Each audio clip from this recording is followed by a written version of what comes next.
Hi everyone, Hi. and so delighted to be here with Max. We have been collaborating actually for almost 2 decades, and it's wonderful that Steffi brings us here together. But before we start, I really think that we should all give a very big applause to the amazing junction making of Steffi Czerny.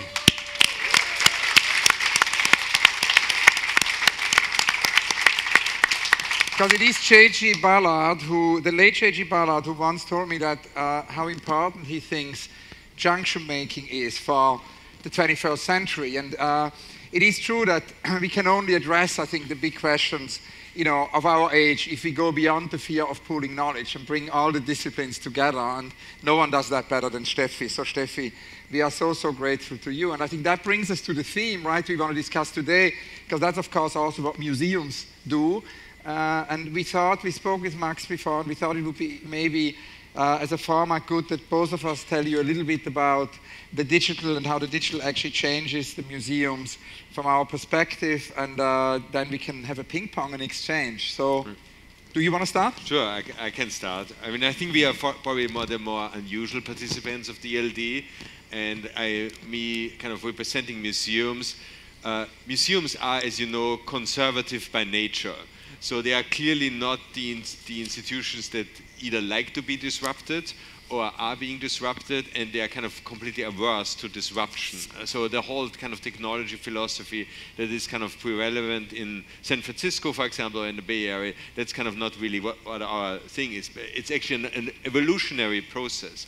Having said that, though, I think that museums right now benefit or need to benefit tremendously from digital technologies, and I think that what you saw in the last decade actually was museums basically using more or less digital technologies actually in a very more mundane way that I think is not so interesting, because it was basically kind of used to kind of make everything accessible that a museum holds as objects. So kind of you have these enormous databases now, and you can search for every object that the museum holds. And as you know, museums like the Metropolitan Museum or the Fine Arts Museums, they hold 1 million, 2 million objects. I mean, I don't think that that's really what you want to have as access.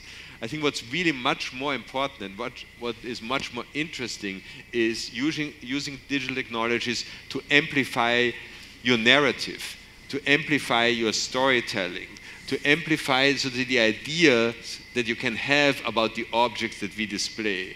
So being the director of the Fine Arts Museum of San Francisco and soon becoming the director of the Met, one has to see that, so to see the ideology of a museum and of an encyclopedic museum is completely changing right now.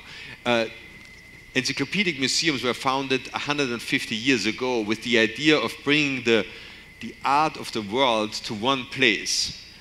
And I think in times of globalism and interconnectivity and having every information at your fingertip, it's no longer really relevant that you have one narrative in a museum about the art of the whole world. It's actually that you have to have multiple narratives in one place about kind of how this art is being seen.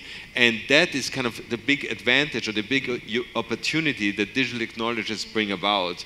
So we are currently kind of adapting all sorts of different kind of elements, be that visual browser technologies or the idea of kind of having kind of, so to say, multiple narratives, not only in the galleries, but actually in regard to how you prepare yourself for a visit to a particular exhibition or a particular presentation and afterwards. I think that's kind of one of our core area where we are currently getting invested in.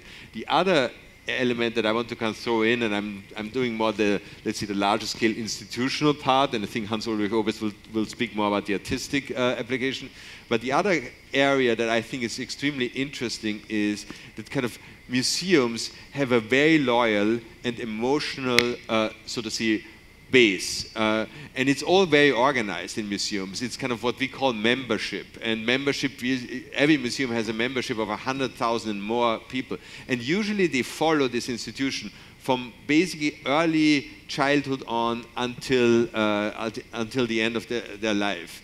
And kind of, I would say digital technology kind of gives us opportunities to, be it CRM systems or others, to kind of maintain a very close connection with this kind of very organized audience. And as you know, it's not only about kind of being able to provide knowledge and provide education, but actually really maintaining a very personal relationship, which at the end of the day maybe ends with you kind of giving your estate to the museum or things like that. So kind of it kind of is kind of almost like a cycle of life, both within the institution, but also how we can interact with our audience in multiple ways. So I think that for me, that is kind of, these are the more kind of the bigger advantages of digital technologies, and less so about kind of making, so to say, objects more accessible or searchable through databases, or creating virtual reality environments of existing galleries. I think that's kind of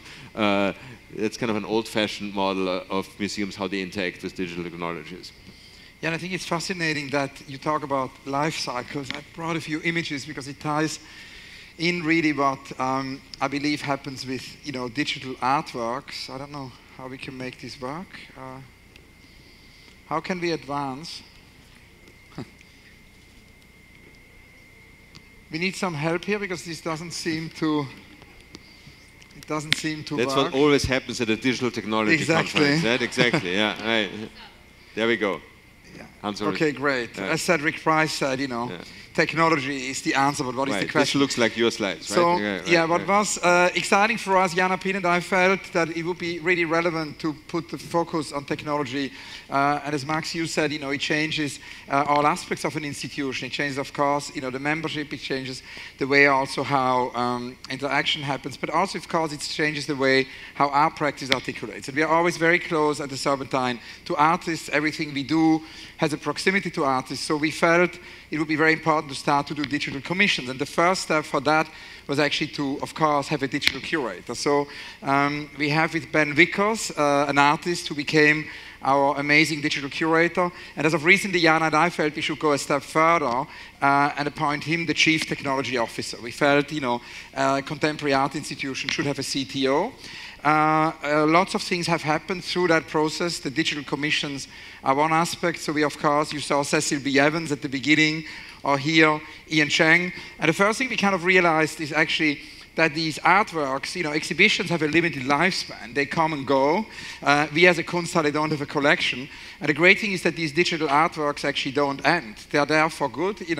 Agnes, the character of Cecil B. Evans, still lives in the Serpentine's digital realm. You can visit Agnes whenever you visit the Serpentine website.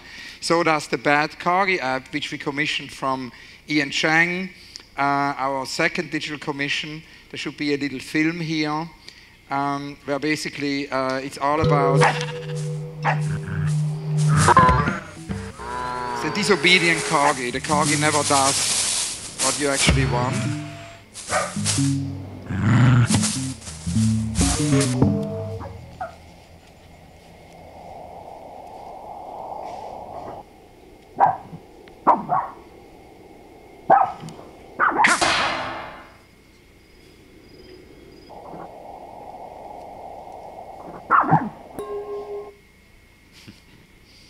And of course, also James Bridle, I give you 3 examples. The Digital Commission, the Cloud Index, where basically James connects the weather reports to political events. He's just written an amazing new book. I read an advanced copy last week. It's called Dark Age. I think it's a Verso publication, one of the most extraordinary books really on the digital age. But at a certain moment we felt it would be important to go further, not just to have digital commissions, but to actually go further and do tech seasons, and with it really take over the galleries. And that's what's happening right now. We hope you can all come to London before May 28 with Ian Cheng's Bob and Emissary series, where basically the galleries are taken over by an AI exhibition. It's an exhibition which looks at a character Ian created called Bob. It sort of basically stands for Bag of Beliefs. And in an interview earlier this year, Ian said that he would hope that Bob might live up to its name and truly become a belief system. This would be so wonderful, he said, because the human being would become like an operating system. Our beliefs would become less a blind obligation and more a choice. So basically, visitors can encounter this AI character, Bob, visiting the Serpentine. And it was fascinating when we were in China a couple of weeks into the show, we suddenly got a phone call that strangely the gallery had lit up in the park in the middle of the night because Bob suddenly decided, Bob basically, it was programmed to be there from 10 to 6 and then close down for the nighttime. But suddenly Bob changed its mind and actually woke up at 3 in the morning and the gallery was fully lit, in Kensington Gardens. So that's how it is to have, an AI piece in the gallery. The exhibition basically led now to a second part, which are the Emissaries trilogy. And the Emissaries trilogy is basically Ian's magnum opus of simulating worlds.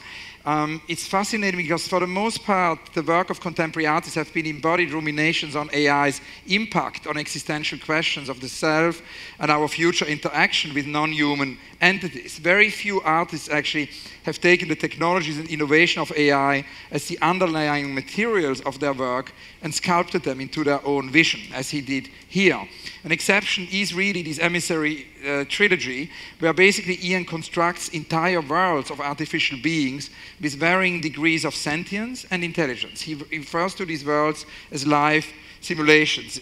It's set in a fictional post-apocalyptic world of flora and fauna, in which basically AI-driven animals and creatures, you see it here, explore the landscape and interact with each other.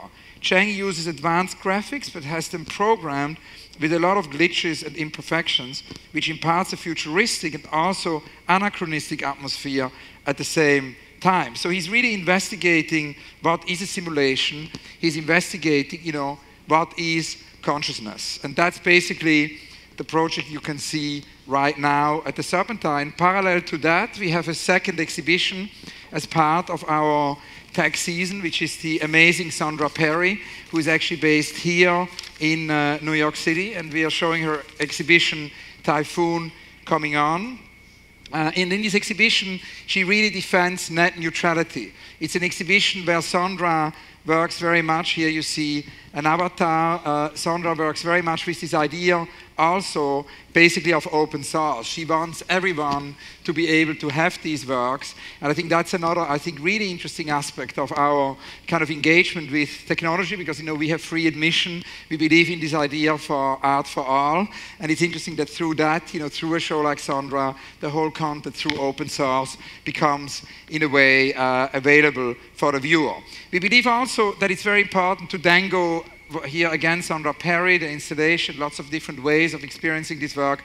We believe that it's important to go then one step further, and that's actually the next step, and they are still in early stages, which is this idea to actually produce reality. This idea of not just bring technology into the museum, transform the institution through technology, but actually bring art into the world. And that's something which John Latham and Barbara Stevini proclaimed in the 1960s. They had this wonderful artist placement group, and they had this idea that we actually bring art into society, from the museum into society. And what they said is a wonderful idea, and maybe interesting for all of you here at DLD.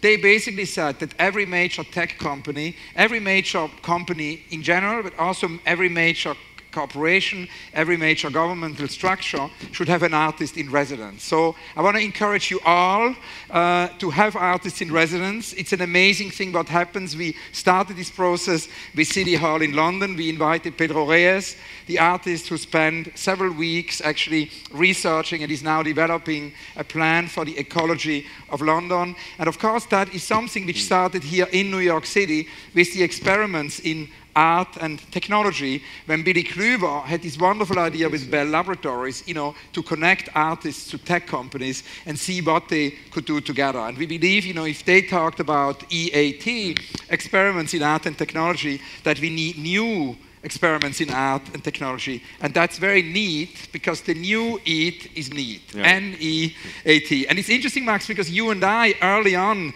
had a great experience when you were at the Schirn, because you pioneered technology there very early on.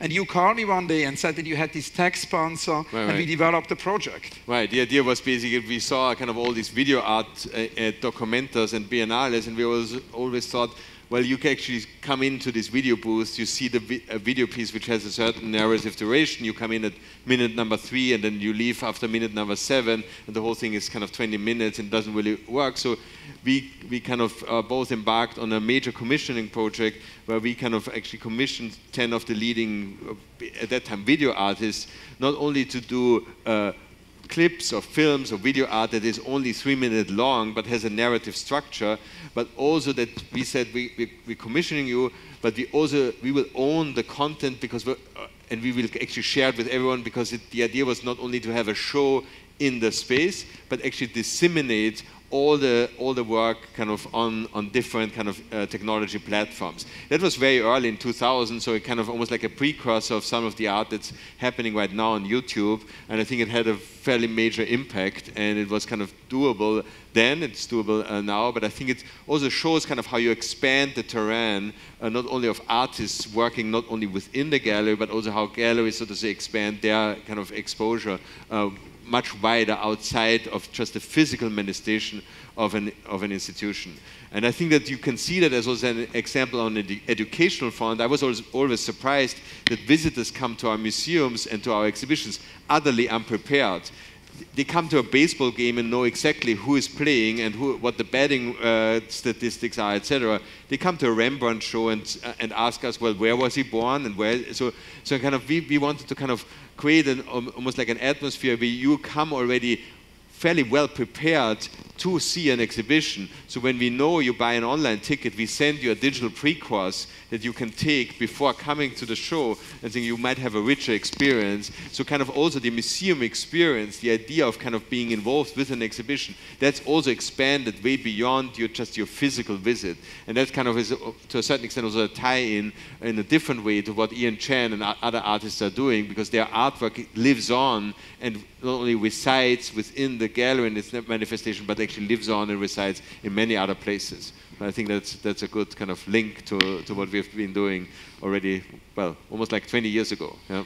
And also one thing maybe I thought would be interesting to maybe evoke is also the idea of new roles in institutions, because I think, we now have with Ben Wick as an artist, so it literally is artist placement group. We have an artist in the organization who is our chief technology officer. The Met has the amazing Kimberly Drew, who does visionary things with the social media of the Met. So I was wondering kind of your perspective also on this idea of new roles, because I think it's a great potential for museums, to have new roles within.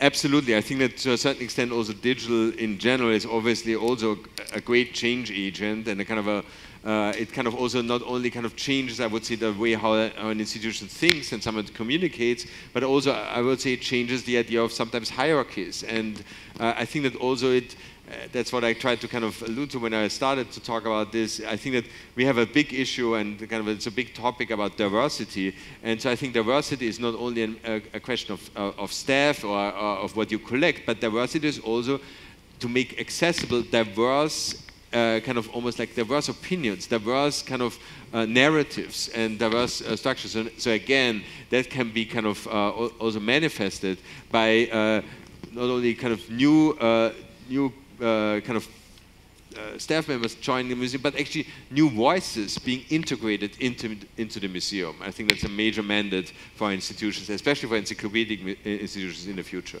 And I think that's a wonderful, I think, conclusion to end upon, this idea of more voices, the idea of a more, polyphonic museum. Edouard Glissant, the great poet and writer and philosopher from Martinique, he said, it's about mondialité, and, hopefully we can make institutions which are more like archipelagos, because he said, a continental structure is more homogenizing, and we need a more archipelagic structure. Absolutely. I think the other great opportunity lies in, of course, also the idea that through technology we can go within institutions, beyond this divide of two cultures, and that, leads us, of course, to the great John Brockman, who is here present and who has been such an inspiration, I think, for many initiatives. John is just editing a new book, which will become a landmark book on many different approaches to AI, and his entire edge work is, of course, of going beyond the fear of pooling knowledge and bringing the disciplines together, and I think that's something which will be key, in the institutions Absolutely. for the 21st century. Thank you, Max. Thank you so much. all so Thank much. you. Thank you. Thank you. Thank you very much.